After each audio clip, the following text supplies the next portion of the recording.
Hey, welcome back to part number, I think it's 8, and this is the final part of my 32nd scale Trumpeter Mig-29SMT build.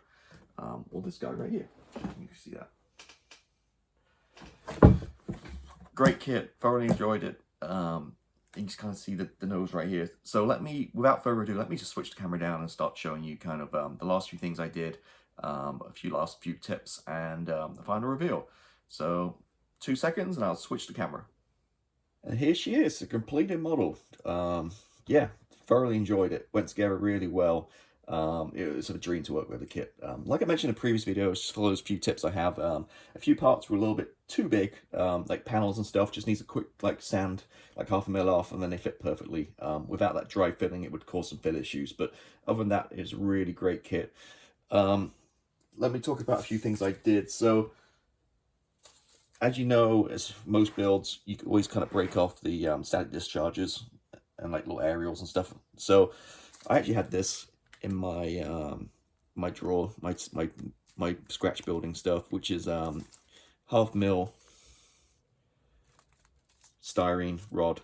And this was a perfect size for the scale and actually fit perfectly. So what I did was I just marked it on my cutting mat here and just cut just under 1 centimeter each one, about 8 mil I think each one was. So the 4 I broke off, so one end of each wing and one at the end of each horizontal stabilizer. So I just glued those on. So yeah, so I think last time you saw this, I just finished the weathering. So from there I had the speed brake, the part at the very end, the kind of tail of the speed brake is slightly offline. That didn't fit really good. I had even super glue, it kept falling off. So I got it in. It's a little crooked, but for me to straighten it now, it's going to take the whole speed brake off, and that's not something I want to do. So I'm happy the way it is. So that part, the gears on, I did go with Master Casters resin wheels. Great. No threading, no cleanup required. They fit perfectly. In hindsight, I'll probably just stick to the kit ones. I say that because you're not probably going to see this, but the kind of the guard that goes around the back of the wheels here didn't fit good because these tires are a lot narrower than the rubber ones that come in the kit. So I had to really kind of use some super glue and some kicker and clamp it down to kind of bend it to get it to stick, because it's probably about a good 3 or 4 mils too thin compared to the kit ones. So I would go with that. And talk about aftermarket, as you probably tell, I went with the kit one, the kit pitot tube.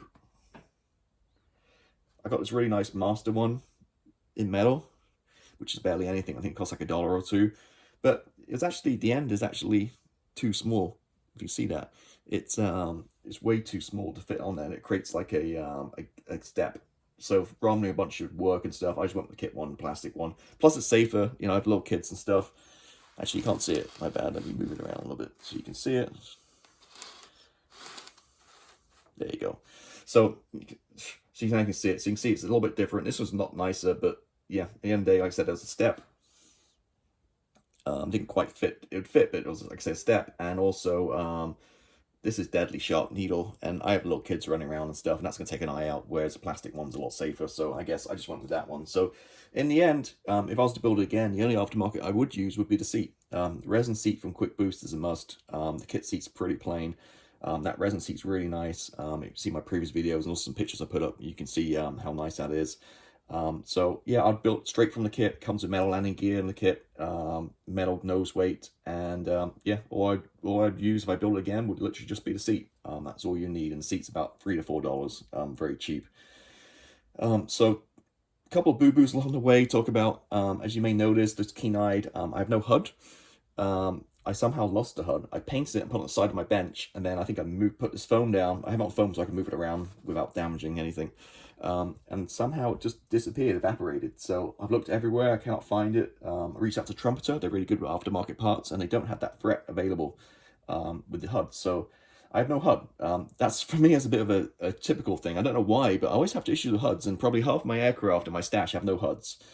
So maybe that's my trademark, I don't know. So at some point, maybe, who knows, maybe I'll find it in back of a drawer, or it might show up, or I might whatever. But you know, at the end of the day, it is what it is. Also lost one of the mirrors and at the same time, so we didn't have 2 mirrors up, but again, that's small and I'm not caring about that. That was on the same thread as the HUD, which Trumpeter do not have, unfortunately. That's pretty much it. The only other really boo-boo I had was the main landing gear. It was metal. It's broke. It's pretty fragile. It's not that sturdy. I mean, it's a pretty big, heavy aircraft, especially with a huge nose weight in there, and just it does feel a little kind of. I wouldn't feel so. I wouldn't be so confident touching this thing. I mean, I'm gonna place it in a spot and can't leave it. I think it'll be fine. But if you're moving this thing around, I mean, the gear did break. I super glue it back on, but as you know, it's never going to be the same as once it's super glue. It's never going to be as strong as the original Bond. So that being said, what I would do before I put the gear on it, maybe a couple of these small pitot tubes and stuff, I'll probably add maybe a nose, possibly add before I put the wheels on and the gear on. It's just really hard and real kind of fragile to work with and trying to push things in with that gear on. Other than that, what else? As you know, the audience is all magnetic, so comes right off and sticks back on. So you can shuffle that around, which is pretty cool. I'm glad I did that. If you check back to one of the early parts, you'll see exactly how I did that with the earth magnets. One thing, if I do this again, I wouldn't have weathered the ordnance and the missiles. I use a black wash, and it just looks a little dirty. These things will be spotless. They wouldn't have any. I tried to pick up panel lines and stuff, but in the end, it is what it is. But I'll just clean, shiny clean. Maybe this is probably over weathered a little bit too much, but hey, it is what it is. Just out of curiosity, let me show you. So this giant ground-to-air missile, this right here, which I just started working on, is a 72nd scale F-16 top fuselage. It's almost the same size, so you can kind of see the difference.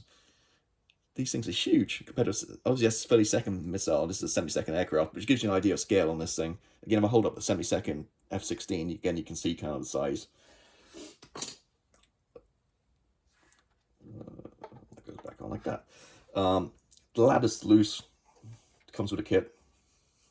Just props against it like that. In hindsight as well, I already started painting and ready to put the parts on, so it's too far for me to go back, but I would have the fuel probe in, not out, because you wouldn't have a ladder over the probe like that, so that's a little bit unconventional. Maybe I'd have the intake doors closed too, but it is what it is. So moving around,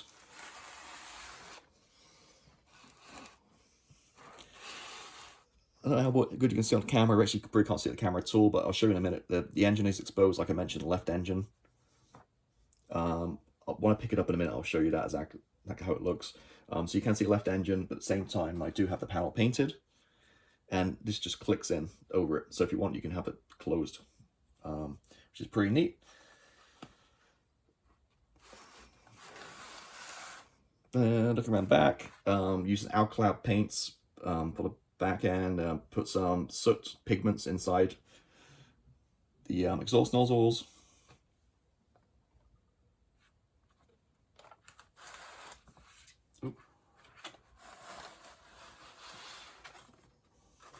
And just moving it around again, the other side. There she is. Just, yeah, at the end, very end, just a couple of pitot tubes and stuff added, a couple of lights and stuff, and that really was it. Completes the build. So, yeah, what I'll do real quick is try to pick this guy up and kind of show the underneath. Let me take these might fall off, so I'll take the ordnance off, these heavy ones. And also the canopy's loose too, actually. It's kind of hard to hold now, I've got pitos and stuff on. You can see inside the cockpit, the seat. And the underside. And there's the engine. You can see exposed engine. If I switch hands, again, this is a little unwieldy now, the aerials and stuff on. There, you can see the engine, it's exposed.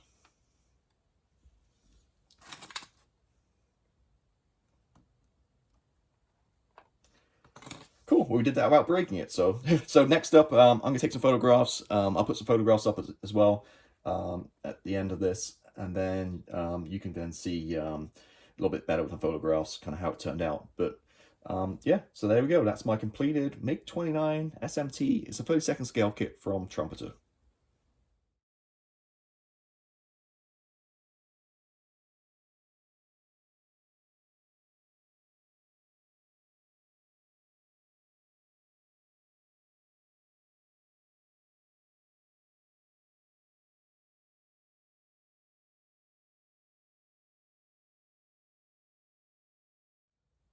So there you go. Another one of the books. Like I said, thoroughly enjoyed that one. Took about a month to build it. Really, really enjoyed it. A great kit. Probably the most enjoyable kit I've worked on since the 48 scale Tamiya F14A Tomcat. That was a fantastic kit. This kit was great too. Highly recommend it. Like I said, it's a blast to build. Love modern jets, and this, yeah, it's just a great kit. Two things. Firstly, I'm not a rivet counter, so I know some people commented in the past, some of the videos about some things being wrong with the jet, which is fine if you are into that accuracy and stuff, and please read those comments and make those changes. For me, again, I'm not a rivet counter. I'm more of the artistic kind of beauty of aircraft, so I'm not going to like move slight panel lines and worry about slight shape differences and stuff. That's not why I'm in this hobby. Plenty of people do, and I've no problem with that. Just for me personally, I just build a kit the way it is and thoroughly enjoy that. Secondly, yes, I do highly recommend this kit. Not tried the other. I know they make pretty much every flavor of MiG-29 and 32nd scale Trumpeter to do. Not tried the other kits. Assuming it'd be exactly the same. Pretty much the same kind of way they go together. A couple of other parts, maybe the fuselage might be different, a couple of other bits and bobs, but generally it's pretty much the same kit. So highly recommend it. Would I build it again or would I buy it again? No. That surprised you, but here's why. Fantastic kit, loved it. But it's 32nd scale jet and it's big. Where am I going to put it? It won't fit in the cabinet. It may not fit on the shelf. It's kind of a little bit. It was great to work with, but the final few parts, once I got the gear on, I got it flipped up and started putting pitot tubes and stuff on, it took a lot of space on the bench up. It's pretty hard to work with. If I was going to build a MiG-29 or a MiG-29SMT, I would build a Great Wall Hobbies 48 scale one. I think that's the best MiG-29. I'm not sure about the again, not into rivet counter accuracy, but just purely for size and look. I do have some MiG-29 Great Wall Hobbies kit. I have a 29AS over there. I'm looking at my stash. So yeah, if I was going to build a MiG-29, I would build a 48 scale Great Wall Hobbies kit. So yep, that's it. Any questions always, please put them in the comments below. Hope you enjoyed this one, and if so, I'll see you next time. So from me, Richie, have a good one. Hope you guys staying safe, and again, see you next time. Goodbye.